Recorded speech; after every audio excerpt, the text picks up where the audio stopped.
Okay, we're live, but I can't see any of your comments yet because the chat aggregator is making me verify my humanity. Woohoo! Okay, I should be able to see your chats now because I am apparently human. And as a human this morning, I want to talk about there are some news headlines right now that are suggesting that we are at an all-time high for oil production. I shit you not.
And good morning. Good morning.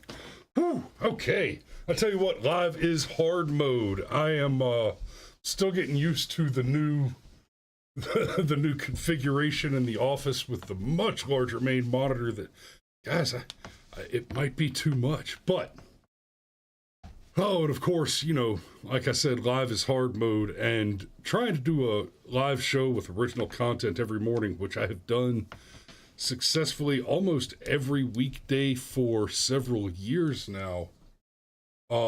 It's tricky. Let me know, is there, I'm seeing a weird flicker on the studio monitor. Is there a weird flicker coming through the video on your, where you guys are seeing it out there? Or is that just something that my monitor's acting up on?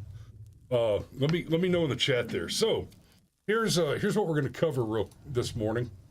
Oh, no, not you. This article. So, the claim, here's the version from the Washington Examiner. The claim appears to be, I don't know what the hell is doing that. I don't know what's causing that flicker to happen. So I guess I just need to, you know what? I'm just going to drive on and I'm going to reboot that machine. I'm going to reboot the machine later and we'll see if it happens tomorrow. So, Washington Examiner, U.S. crude oil production soared last week to an all-time high of more than 13 million barrels per day. The U.S. Energy Information Administration said Thursday, exceeding analysts' forecasts and boosting the nation's oil inventories. How about the strategic oil reserve there, Joe? How about that? I see a Mr. C. I don't believe I've seen you in our chat before, Mr. C. I have a suspicion as to who you are, but welcome to the show. I hope you subscribe and enjoy what we do. According to the EIA's weekly petroleum status report, U.S. crude oil production increased by roughly 300,000 barrels per day last week, compared to the previous 7-day period, averaging a record high production level of 13.2 million barrels per day. So they basically, they're touting that the numbers tipped up just a hair over what Trump's max was at peak. And the narrative that I'm seeing from all the talking heads on the Twitter sphere and the like, or I guess the X ball, is that essentially this is all Joe Biden's doing, and they want to have their cake and eat it too, right? They want to say that, well, not they want to say, they are saying that the high gas prices and sudden energy lows were not Biden's fault, that those were totally outside his control. But at the same time, he gets to take full credit for this, right? He gets to take credit for suddenly having the record-setting oil rates. And you're supposed to simultaneously believe that Donald Trump's policies were in no way responsible for our energy independence. I saw Krasenstein especially going on about, let me see, I replied to him on this a couple times this morning. Let me see if I can find those again real quick. Here we go. This one. This really covers it. Okay, and it looks like the camera has frozen. So, looks like the camera froze, but you've still got good audio there. So, we'll just stay on the article screen, and y'all can love my freeze frame there. It's a pretty good hero pose. Anyway, so the previous maximum, March 2020, right, at 13 million barrels, and today at 13, well, this is a week ago, at 13.2 million barrels. That's, okay, so 0.2 million barrels. But Krasenstein wants us to believe, remember all the attacks on Biden, claiming that he's stifling U.S. oil production and causing rising oil prices. Fact, U.S. oil production has just hit a new all-time high this week. This means that under Biden, we are currently producing more oil than at any time under President Trump. Combine this with major increases in solar and wind power production, that's bullshit. That's not it. But he wants you to believe, based on these two data points, that Donald Trump did not achieve energy independence, and Joe Biden has in fact overcome the difference. But look at these 2 points. What about everything that happened in between? Right? What about all this data between the time that Biden was elected and, did I just lose the audio? I don't think so. Okay. So we need to talk about this period right here.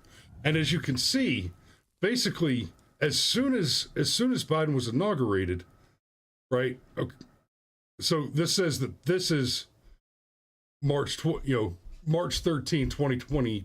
So right about here at the 12 million mark is the inauguration, right? See, there's 2020. We're just over into 2021 there.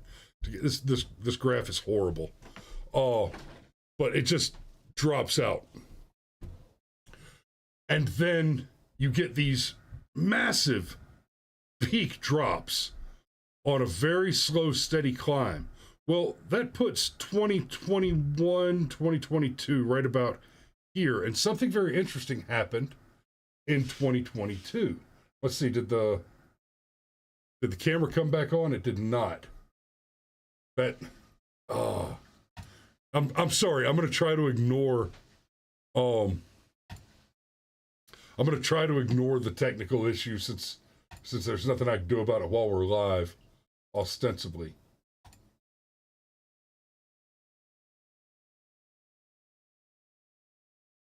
Okay, well, okay, so I got the camera back and it's jacked. Awesome. That's exactly what I needed was for everything to just go sideways. And but here we are. Okay, there. Recovered. So, in 2021, ruling clears Joe Biden's 2021 pause on new oil gas leases. A judge's order that forced the Biden administration to resume sales of oil and gas leases on federal land and waters was vacated Wednesday by a federal appeals court.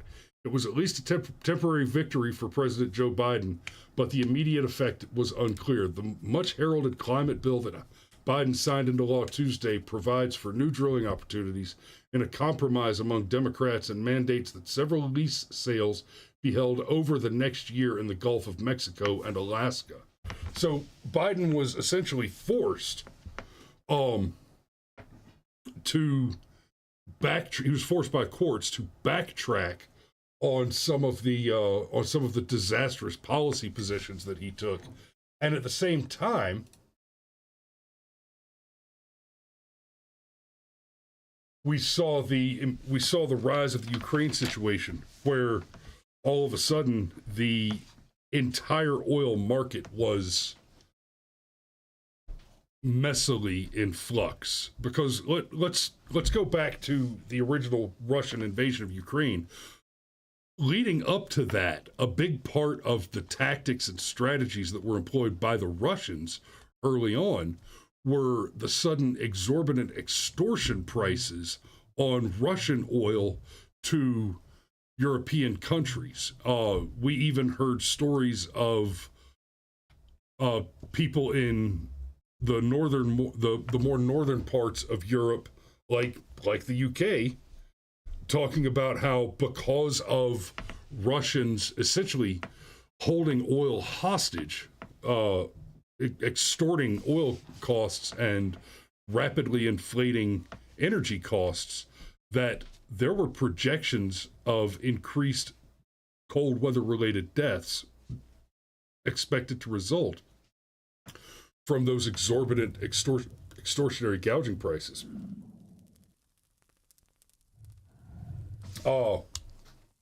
So you've got Krasenstein here going on in his commentary.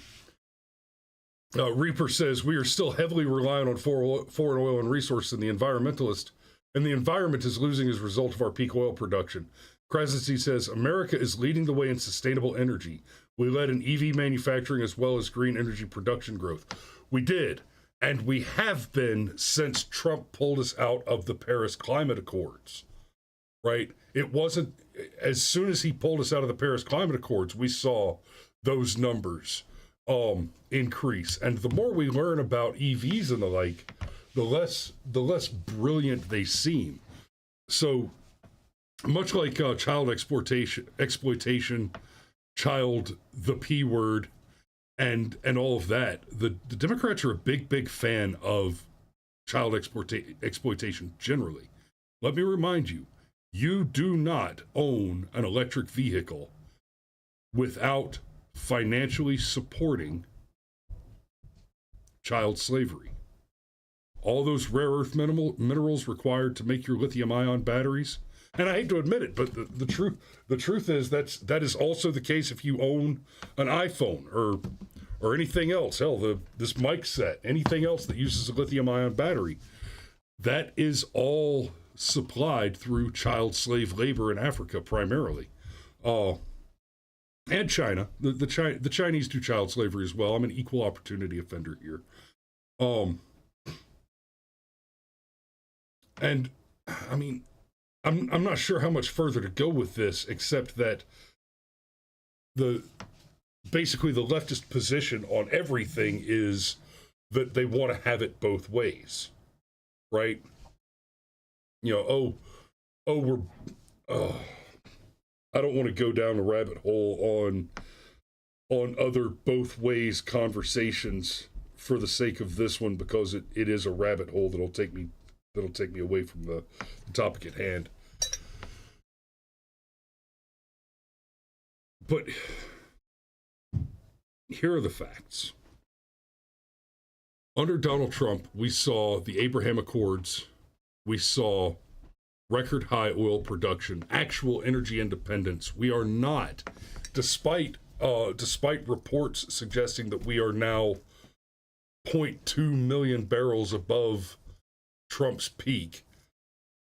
We are not now energy independent again. We're not. We're still some 2.5 million barrels short of that mark, in part because of the increase of population in the country.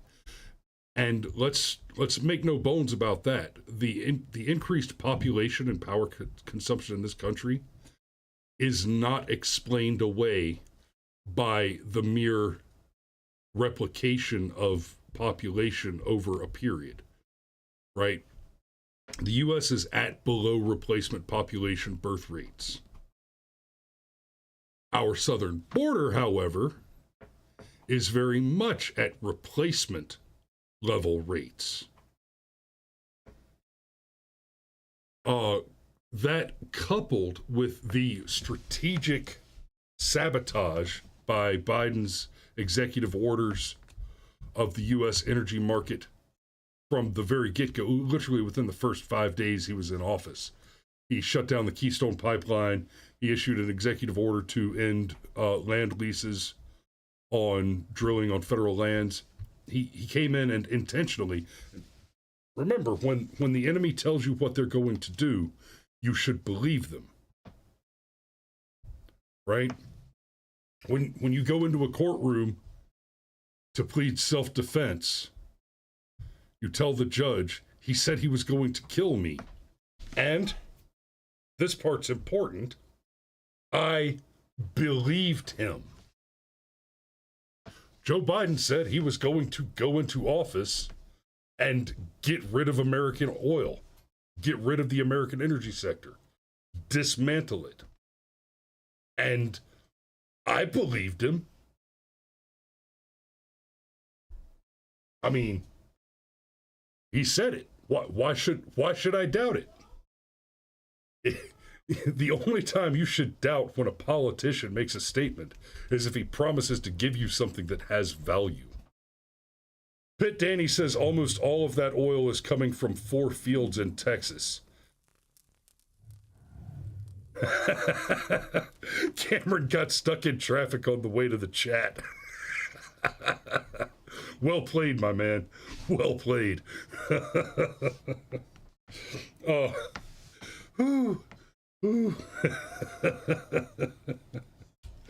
So, I hate to say it, but I honestly don't know what else to say on this particular topic. So, any comments? We've still got about 10 minutes to fill. And frankly, I'm just out of commentary on this one because I think I've pretty well covered it. Basic summary: Biden shut down oil production. The courts forced Biden to reopen oil production.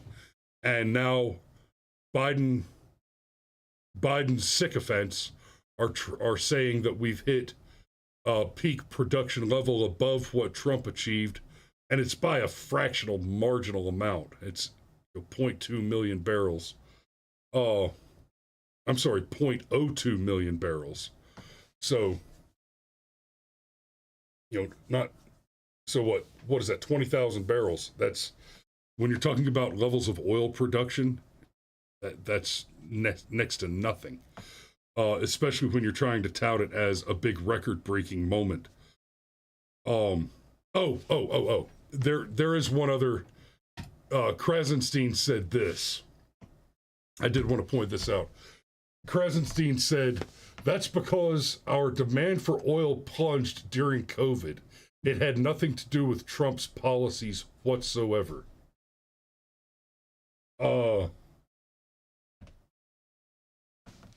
I'm sorry. Let's refer back to the graph, and you're looking at 2020 March 13.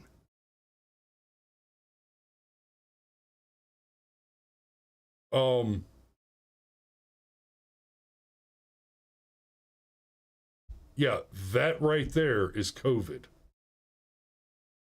But you're telling me that we didn't achieve what the hell does COVID have to do? I mean, March 13. That's basically when the 15 days to slow the spread happened. That's what this line right here is. And then it continued to just dip and dip and dip. I bet you can line these up against the so-called COVID spikes. You know, the sudden and predictable spikes in COVID cases that happened immediately after the rollout of each new vaccine. Yeah,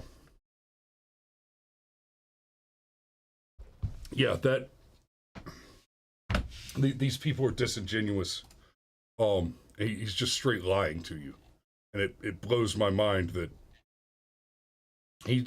the only reason I'm covering what Krasenstein is saying about things like this is because Krasenstein is one of those people that is he's one of the most popular and influential voices on the left, and that's just who he is. So yeah, that's why he's worth discussing, because he's worth criticism. His statements should be rebutted and debunked. So I'm gonna go ahead and put a pin in it right there. I gotta get out the door. Thanks for watching this morning, guys. If you haven't already hit that subscribe button or the follow button over on Rumble, then please do. And I noticed several of you, Danny, for example, an Unverified Bear, made, bought us some coffee over the last couple days. So I really appreciate that, and that's going to help a lot towards adding another cinema camera to the rig for the production of the homeless veterans documentary that we're working on. And yes, it will be probably beginning of next week that I start talking about the organization itself and having a little more conversation about the creative and productive process of making that documentary. So thanks for hanging out this morning, guys. We love you, and we will see you tomorrow.